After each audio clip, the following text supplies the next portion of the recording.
There comes a moment when silence says more than words. When desire fades into stillness and you begin to hear a deeper rhythm, a pulse beneath the noise. That is not your hunger. That is your soul remembering its strength. We live in a world that teaches us to pursue, to touch, to consume, but rarely are we taught to pause. In that pause, something ancient awakens, not the fear of missing out, but the freedom of tuning in. The practice of abstinence is not about denial. It is about rediscovery. It is the art of letting the body grow quiet, so the soul can finally speak. When people hear the word abstinence, their minds often jump to deprivation, to what is being withheld, what is not allowed, or what one must sacrifice. But to those who walk the path of self-mastery, abstinence is not a desert. It is a garden. It is not the absence of something, but the redirection of everything. Every ounce of energy, every breath of attention, every spark of desire is no longer lost outward, but reclaimed inward. And in that redirection, something powerful begins to happen. The noise quiets, the storm calms, and the silent voice within starts to rise. In traditional Eastern philosophy, energy is not wasted, it is transformed. The body, mind, and spirit are seen as one living, flowing system. What you withhold on one level nourishes another. When we abstain, not out of fear or shame, but out of wisdom, we begin to accumulate life energy, known in Chinese as qi.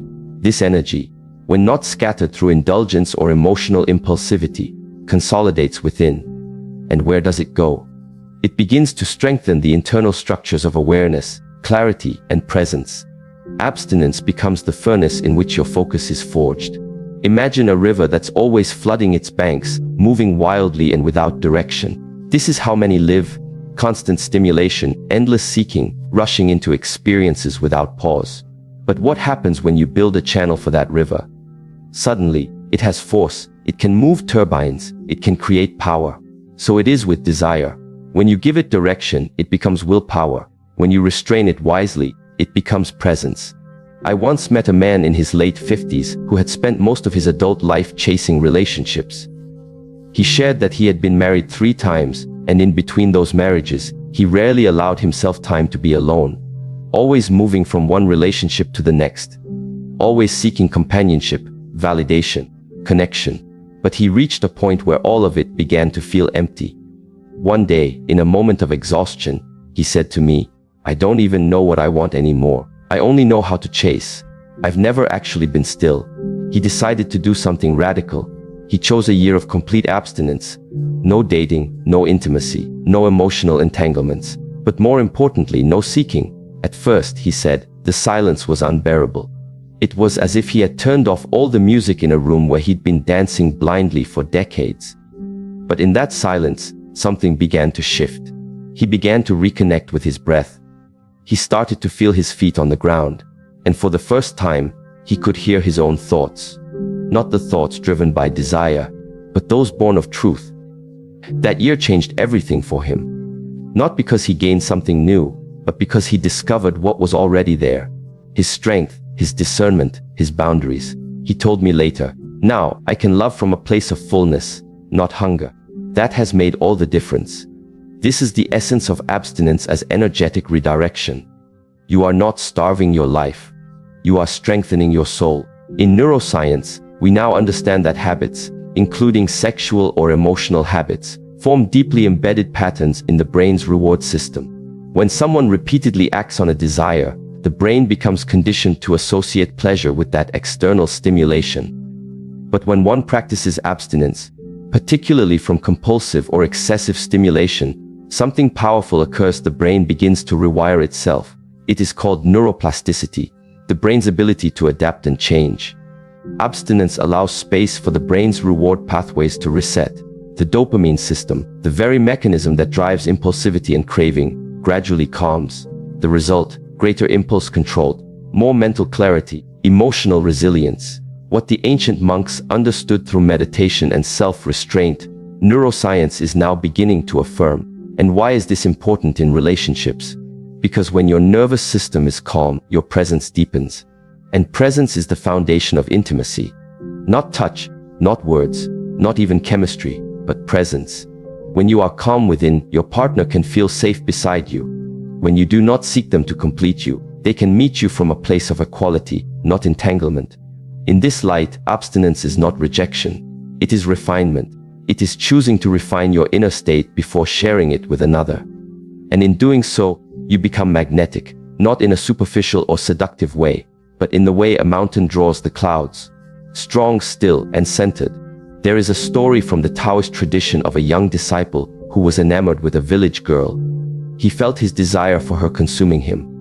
One day, his master noticed that he had become distracted in his training, so he brought him to a well in the forest. The master said, "Stare into the water. What do you see?" The disciple said, "My reflection." Then the master dropped a stone into the well. The water rippled. "Now, what do you see?" "Nothing, only waves." The master smiled. "That is your mind when consumed by desire. Distorted, unclear." "Wait." They waited in silence. Eventually, the water stilled again. "Now, my reflection returns." The master placed a hand on the boy's shoulder and said, "Abstinence is not to suppress desire, but to still the mind enough that you can see yourself clearly. Only then will you know whether what you seek is love or illusion." The lesson here is timeless. Without inner stillness, we do not know what we truly want. And without clarity, our relationships become mirrors of confusion. When the body is always in motion, always chasing, touching, reacting, it leaves no room for the soul to speak. But when we bring the body into stillness, when we discipline our desires not through force but through wisdom, something extraordinary happens. The soul begins to communicate through sensation, through breath, through intuition. You begin to feel when someone is genuine, when their words match their energy. You begin to sense emotional undercurrents that were once invisible. This is not magic, it is sensitivity. And sensitivity is not weakness, it is a higher intelligence. It allows you to navigate relationships with grace, to sense when someone is hurting without them saying a word, to know when to speak and when to remain silent. This level of attunement is only possible when your own inner world is not drowned in noise. There's another example from a woman in her 40s who had recently ended a long-term relationship. She found herself emotionally drained and unsure of her identity. She decided to take 6 months of emotional abstinence, not just physical celibacy, but a complete pause from romantic or emotionally charged connections. No dating apps, no texting late into the night, no replaying what could have been. Instead, she turned inward. She began journaling, practicing breathwork, taking walks without headphones, learning to sit with her own company. At first, she said it felt like withdrawal, like she was missing a limb. But slowly, she realized that what she had been addicted to wasn't love. It was distraction. The distraction of another person's validation, the comfort of not having to face her own emptiness. But in the silence, her creativity returned. Her laughter came back. She wrote, "I thought I had lost myself in the relationship, but truthfully, I had never fully met myself until now." This is the transformation that abstinence can unlock. When the noise stops, what emerges is not silence, it is self. In psychology, this relates to the concept of interoception, our ability to perceive the internal state of our body.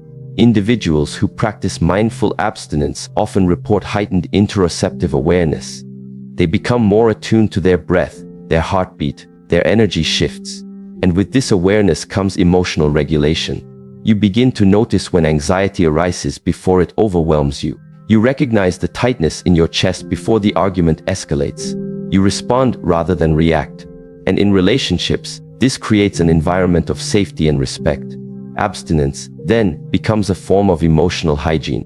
Just as we fast to give the body rest, we abstain to give the heart space, to cleanse the subtle toxins of past disappointments, old attachments, and unconscious patterns. And this space is not a void. It is sacred. It is where your inner compass is recalibrated. In Eastern medicine, the kidneys are seen as the root of life force. They govern our willpower, our inner stamina. Excessive indulgence, especially in sexual activity without grounding, is believed to deplete this energy. But through periods of conscious abstinence, the kidneys are replenished. The will becomes strong again. And from this strength arises clarity, not just about others, but about your purpose. So what does this mean in everyday life? It means that when you find yourself constantly needing someone else's attention to feel good, pause. When you notice you're always seeking touch, conversation, or connection to avoid loneliness. Pause. When your desire becomes frantic, when your mind races toward, what if they leave? Or, what if I'm not enough? Pause. Not to punish yourself, but to listen, because underneath that urgency is often a quieter truth. A need that cannot be met from the outside. When the body is still, the soul begins to whisper, "You are already whole. You do not need to be needed to be valuable. You can choose when and how to give your energy. You can love without losing yourself." This is where abstinence becomes liberation, not from others, but from dependency. It opens a space where love can grow, not as attachment, but as offering. As we transition from this place of energetic redirection, another principle emerges. The stillness of the body unlocks the language of the soul. You begin to see that silence is not absence. It is presence intensified. To live in presence is not to withdraw from life, but to enter it fully, without resistance, without distortion, and without the chaos of being ruled by your own emotions. Presence is the discipline of being wholly where you are. It is the quiet art of anchoring your attention, not letting it be pulled by memories, expectations, or the stimulation of the outside world. And yet, presence is not only for monks and sages. It is a vital skill in every relationship, in every conversation, and in every moment where a human heart seeks to be understood. Presence is not a performance. It is a vibration. When someone is truly present with you, you feel it. Their eyes are not darting elsewhere. Their breath is calm. Their nervous system is not threatening or grasping, but open and still. In their presence, you do not feel judged, nor do you feel invisible. You feel seen. This is not a mystery. It is physiology. Your nervous system, the vast web of communication between your brain, body, and environment, is designed to constantly scan for safety. This process, called neuroception, happens below the level of conscious thought. The moment you enter a room, meet a person, or hear a tone of voice, your body already knows whether to soften or tense, whether to open or defend. When you are present, your breath slows, your shoulders drop, your voice steadies. You are no longer projecting future scenarios or rehashing past wounds. In this state, your parasympathetic nervous system, often referred to as the rest and digest system, becomes active. This system signals to your body and to others, it is safe here. In relationship dynamics, presence is the invisible thread that holds trust together. It is not the cleverness of your words, nor the depth of your feelings, that makes someone feel secure. It is the regulation of your own internal state. When your nervous system is regulated, others feel that regulation. And this feeling, this embodied safety, is what allows people to open up, to share vulnerably, and to connect authentically. There is a story I once heard from a therapist who worked with couples on the verge of separation. One particular couple had been married for 20 years but had become emotionally estranged. The wife said, "He's never really with me. Even when we talk, I feel alone." The husband, defensive and frustrated, said, "But I am here. I come home. I ask how your day was. What more do you want?" The therapist, instead of offering advice, asked them to try an experiment. "For the next 5 minutes," she said, "say nothing. Just face each other. Be present. No fixing, no proving, no performing." They agreed. At first, they sat stiffly. But as the silence deepened, something shifted. The husband's posture softened. The wife's breathing slowed. Tears welled in her eyes. When the timer ended, she whispered, This is what I've been missing. Not your words, you. This is the difference between physical proximity and emotional presence. One touches the body, the other touches the soul. And yet, presence does not happen by accident. It is cultivated. It is protected. And often, it is born from abstinence, not necessarily from people, but from distractions. From the compulsive checking of messages, from the constant need to express opinions, from the craving to always be stimulated. True presence arises when we create space within ourselves, when we abstain from the mental noise long enough for stillness to become natural. In Eastern martial arts, students are trained to regulate their breath before they ever strike. Why? Because breath is life. It is the bridge between the conscious and the unconscious. When the breath is shallow, the mind becomes anxious. When the breath is deep and steady, the mind becomes anchored. This applies not only in combat, but in conflict. In relationships, every argument is a test of breath. Every tension is an invitation to stay rooted or to lose your center. Try this. The next time you are about to speak in a heated moment, pause. Take one slow, full breath through the nose. Feel the air enter your belly, not just your chest. Hold it, then release, slowly. Ask yourself, am I speaking to connect or to control? Often, this one breath is the difference between reaction and response, between wounding and understanding. Modern neuroscience confirms what ancient wisdom has long known: conscious breathing activates the vagus nerve, a key component of the parasympathetic system. This not only slows your heart rate and reduces cortisol, but also increases your ability to empathize. When you are calm, you can perceive nuance. You can sense the emotional layers beneath someone's words. You can respond, not from the wound, but from the wisdom. Presence also has a posture. The body speaks a language that the mind cannot fake. When your spine is upright, when your chest is open, when your shoulders are relaxed, you emit confidence and openness, not arrogance, not submission, but a kind of natural dignity. This posture is not for show. It is a message to your nervous system. I am grounded. I am safe. Others feel this, especially children, especially partners who have been hurt. They know, without knowing how they know, whether you are truly with them, and they respond accordingly. There is a teacher of mine who used to say, the way you sit at the dinner table is how you sit in life. What he meant was that your body reveals your mind. If you are slouched, fidgeting, scrolling, or tense, then your mind is not calm. If your body is grounded, alert yet at ease, then your mind is likely clear. This is why posture and breath are not small things. They are portals to deeper presence. And presence is the doorway to connection. Let us now look more closely at another essential dimension of this journey: the building of emotional musculature through abstinence. Just as the body grows strong through resistance training, the emotional body grows strong through intentional restraint. Every time you choose not to lash out, not to indulge, not to chase after comfort in the form of unhealthy habits, you are strengthening your emotional core. And just like physical strength, emotional strength is not always visible, but it is always felt. There is a misconception that emotional freedom means doing whatever we feel. But in truth, that is emotional captivity. To be free emotionally is not to act on every feeling, but to be aware of them, to sit with them, and to choose a wise response. This is where abstinence becomes a discipline, not just of the body, but of the heart. A young woman once shared her story of heartbreak. After being ghosted by someone she thought was serious, she felt a storm of emotions: anger, sadness, confusion, longing. Her initial urge was to text, to call, to confront, to post cryptic messages online. But something in her paused. She remembered a teaching from her meditation class: do not make a move until the water is clear. So she didn't act. She didn't react. Instead, she sat. She journaled. She cried. She breathed. She watched the waves rise and fall inside her. And after a few days, the need to reach out faded. What remained was something deeper: self-respect, clarity. She realized that her pain was real, but it did not have to own her.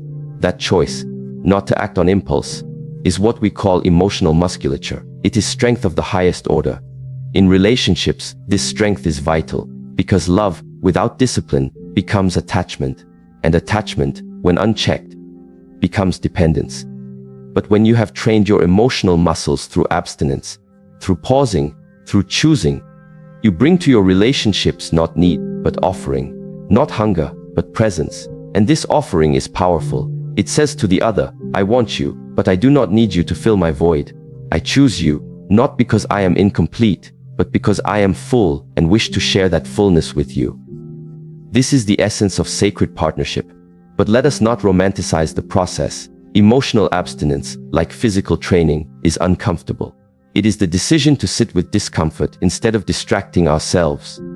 It is the discipline of not sending the angry message, of not indulging the revenge fantasy, of not spiraling into old stories about being unloved. In these moments, the path forward is not always clear. But the practice is pause, breathe, observe. Just as a warrior trains in silence before facing battle, so must we train in stillness before we engage emotionally. This kind of training also rewires the brain. In psychological terms, when we resist the pull of impulsive emotional behavior, we strengthen the prefrontal cortex, the part of the brain responsible for decision making, regulation, and foresight. Over time, this gives us greater control over our emotional impulses. It becomes easier to respond with wisdom, even under stress. Abstinence builds this capacity. Every time you choose not to indulge a harmful emotion, you are reprogramming your mind. You are teaching it that discomfort is not dangerous. That feeling something intensely does not mean you must act immediately. This delay, this pause, is the sacred space where growth happens. There was once a monk who said, "Every time you feel the fire rise within you, do not rush to put it out or to throw it at someone else. Let it burn inward. Let it warm your clarity. Then speak from the embers, not the flames." This kind of emotional transmutation is not suppression. It is alchemy. You do not deny the emotion, you use it. You channel it, you allow it to refine you. Abstinence, then, is not coldness, it is containment. It is the decision to become a vessel strong enough to hold intensity without spilling it carelessly onto others. This capacity is rare, but it is what makes someone dependable in love. Not just passionate, but trustworthy. Not just emotionally expressive, but emotionally intelligent. To reach this level of discipline is not to reject pleasure, or love, or connection. It is to honor them. To bring to them the strength of your inner mastery. To say, "I do not need to possess you. I choose to relate to you as an equal, with presence, with patience, and with depth." It is in this soil that true intimacy grows, where hearts meet, not in desperation, but in devotion. Where love is not a storm that sweeps you away, but a flame that warms and endures. And so we walk forward, breathing deeper, standing taller, pausing longer, not out of fear, but out of reverence. For the relationship we hold with ourselves determines the relationships we are capable of holding with others. When we speak of abstinence, many think only of denial, of what is withheld, what is renounced. But to the one who walks the inner path, abstinence is not emptiness. It is space, and space is not absence. It is potential. It is the sacred gap between stimulus and response, between craving and action, between expectation and embodiment. When we speak of cultivating relational clarity through abstinence, we are not talking about avoiding relationships. We are talking about seeing them clearly, without distortion, without projection, without the smokescreen of unmet inner needs. In a world addicted to validation, to distraction, to hurried intimacy, abstinence becomes a form of purification. It clears the lenses through which we view others. And perhaps more importantly, it clears the mirror through which we view ourselves. What do you seek in another? Do you seek a witness or a rescuer, a partner or a placeholder for your pain? Without silence, how will you ever hear the difference? There is a quiet wisdom in solitude. But solitude alone is not enough. One must bring awareness into solitude. That is where the transformation happens. When the body goes silent and abstains from the usual patterns, touch, stimulation, flattery, performance, the soul begins to speak. And what it says is not always comforting. Sometimes, it reveals how much of your desire for connection is actually a desire to escape yourself. A woman once shared that after a series of toxic relationships, she made a vow, no dating for a year. Not because she hated men, not because she gave up on love, but because she finally wanted to meet herself. "I needed," she said, "to know the sound of my own thoughts without someone else's opinion in my ear. I needed to learn what made me feel safe, without begging for it." That year was not easy. The first months were full of loneliness, temptation, self-doubt. But something remarkable happened. Around the 6th month, she began to feel a new kind of peace. She no longer reached for her phone to fill silence. She no longer dressed to impress a stranger's gaze. She no longer shrank or stretched herself to match someone else's preference. She became clear, not only about what she wanted in a partner, but about what she was as a partner. This is the clarity that abstinence brings. It is not the kind that comes from thinking, but the kind that comes from being. In Eastern philosophy, the mind is likened to a lake. When agitated, it is impossible to see anything beneath the surface. Only when it becomes still do we gain insight into the depths. Relationships reflect this truth. When you enter them from a place of emotional turbulence, everything you see is distorted. You don't see the person as they are. You see what your nervous system hopes or fears they might be. Clarity through abstinence allows you to separate projection from perception. You no longer seek a savior. You seek someone you can meet soul to soul, without masks. You don't demand that they complete you. You desire only that they walk beside you, whole in themselves. But clarity is not just a psychological state, it is also a physiological one. Your nervous system, when constantly flooded with stimulation, sexual, emotional, digital, loses its sensitivity. Just like a muscle that is overused becomes sore and numb, the emotional body, when overstimulated, becomes confused. It can no longer differentiate between real connection and addictive familiarity.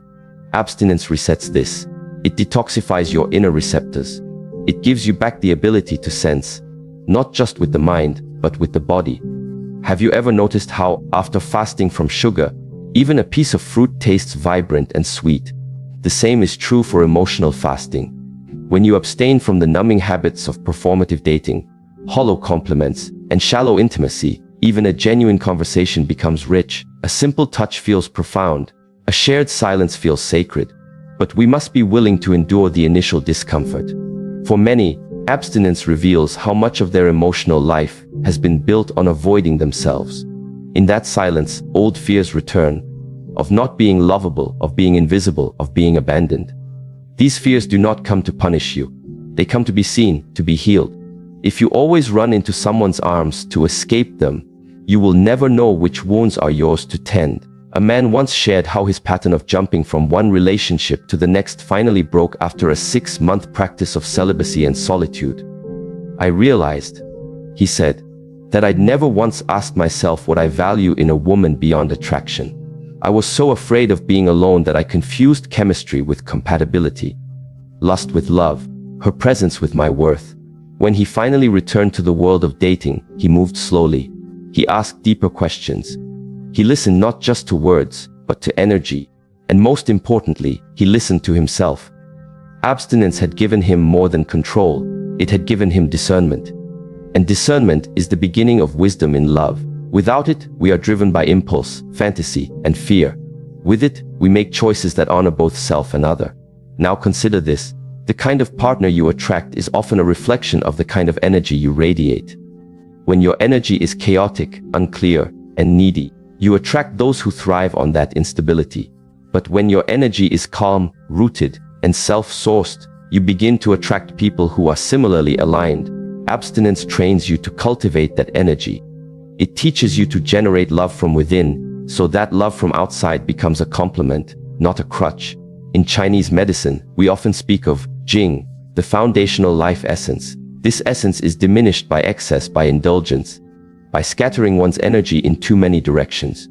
But it is replenished through stillness, breathwork, sexual restraint, and inner cultivation.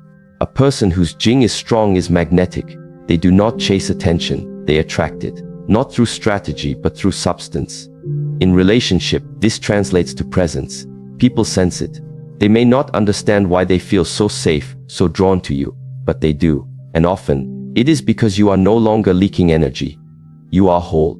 The next step in this unfolding journey of abstinence and self-mastery is deeply connected to relational integrity, the cultivation of sacred intention. This is the awareness not only of what you are choosing, but why. Most people enter relationships blindly, driven by hormones, loneliness, or social pressure. They attach without understanding the deeper impact of their choices. But sacred intention transforms this. It brings consciousness to connection. Every act of intimacy becomes a choice, not just to experience pleasure, but to exchange energy. Not just to be seen, but to see. Not just to take, but to offer. This intention requires abstinence to be truly understood. For when you abstain, you observe, you reflect, you ask questions not usually asked in the rush of desire. Is my attraction rooted in truth or trauma? Am I drawn to this person because they reflect my highest values, or because they soothe my oldest wounds? Sacred intention is about direction. It's about asking, where is this connection leading us, individually and together? It is not about control or certainty, but about clarity of movement. If the connection brings both people closer to their inner truth, it is sacred. If it leads to self-betrayal, it is a warning. There's a well-known quote from Rumi: "Try not to resist the changes that come your way. Instead, let life live through you." Sacred intention does not resist change, but neither does it abandon discernment. It understands that not all chemistry is meant to be chased. Some energies are meant to teach you something and then pass through. There was once a woman who met a man during her yoga teacher training. They had instant chemistry, conversations that flowed, eyes that lingered, laughter that felt effortless. But something in her had changed. After years of deep healing, of practicing celibacy, of strengthening her emotional boundaries, she had become sensitive to energy. So instead of rushing into a relationship, she waited, she observed. And over time, she noticed that while their conversations were beautiful, his actions were inconsistent. He often disappeared emotionally, avoided deeper questions, and was vague about his intentions. In the past, she would have ignored these signs, hoping that chemistry would overcome confusion. But now, with sacred intention guiding her, she chose to step back. She honored the attraction, but she honored herself more. And in doing so, she remained in alignment, not just with her desires, but with her integrity. This is the power of abstinence. It sharpens your inner compass. It teaches you not to sacrifice your peace for temporary pleasure. It teaches you that the quality of your relationship with yourself sets the standard for every other bond in your life. To cultivate sacred intention also means to become mindful of the rituals you bring into connection. How do you touch? How do you listen? How do you show up, not just on the good days, but on the difficult ones? Intimacy, in its highest form, is a spiritual practice. It is not something you fall into by accident. It is something you walk into with devotion. And devotion requires discipline. There is an old Zen story of a monk who was asked how he approached every interaction. He said, "I enter each moment with three things: attention, respect, and emptiness. Attention, to truly see; respect, to honor the other's humanity; emptiness, to not let my past cloud this meeting." What would relationships look like if we entered them this way? Abstinence prepares us for such an approach. It clears out the residue of past lovers, past mistakes, past versions of ourselves. It makes room, and into that room, intention flows like a stream, gentle, clear, and unstoppable. The soul does not rush. It waits until the waters are still, then it speaks. And when it speaks, it does not offer commands. It offers clarity. This clarity is what transforms abstinence from deprivation into devotion. It is no longer about what you are avoiding, but about what you are preparing to receive. To walk this path is not to become cold or detached. It is to become deeply warm, but wisely guarded. Not closed but selective. Not hardened but refined. In this way, abstinence becomes an act of love, not just for others, but for yourself. It becomes a sacred commitment. I will not settle. I will not self-abandon. I will not dilute my energy to fit into what no longer honors my truth. And from this place, real love can grow. Not the kind that burns fast and disappears, but the kind that roots itself deep into the soil of your being and blooms, season after season, with strength, softness, and soul. When the body goes silent, the soul speaks, not with noise, but with knowing. This journey through abstinence has never truly been about denial. It has always been about remembrance. Remembering who you are when no one is watching. Remembering what you value when nothing is distracting. Remembering that your deepest needs are not met through constant stimulation, but through stillness, clarity, and presence. In the silence of abstinence, you begin to hear the truth that the noise of the world drowns out, that you are not empty when alone, you are whole. That love is not something to chase, it is something to align with. That intimacy is not measured by closeness of bodies, but by the honesty of souls. You have learned that every moment of abstinence, sexual, emotional, or even digital, is not a loss but a return to self-discipline, a return to sacred intention, a return to the wisdom of your own nervous system, no longer hijacked by urgency, but tuned to peace. You now understand that relationships do not begin when two people meet. They begin in how you prepare for that meeting. They begin in the spaces you clear, the wounds you tend, the energy you cultivate. Abstinence, used consciously, is how we make space for something deeper, for something real. As Master Shi Heng Yi would remind us, self-mastery is not about suppression. It is about balance, and balance comes from awareness of the body, the breath, the emotions, and the soul. In abstinence, you are not becoming less. You are becoming more whole, more grounded, more radiant in your presence. So when you choose silence, choose it not out of fear, but out of respect for your journey, for your energy, and for the quality of love you are willing to receive. Let that silence shape your discernment. Let it clarify your intention. Let it prepare you, not to escape the world, but to enter it with the strength of someone who no longer needs anything from it to feel complete. This is the truth behind abstinence. It is not the absence of desire, it is the elevation of it. It is desire refined, embodied, sacred, and from that sacred space, true connection is born, not from hunger, but from fullness, not from loneliness, but from love.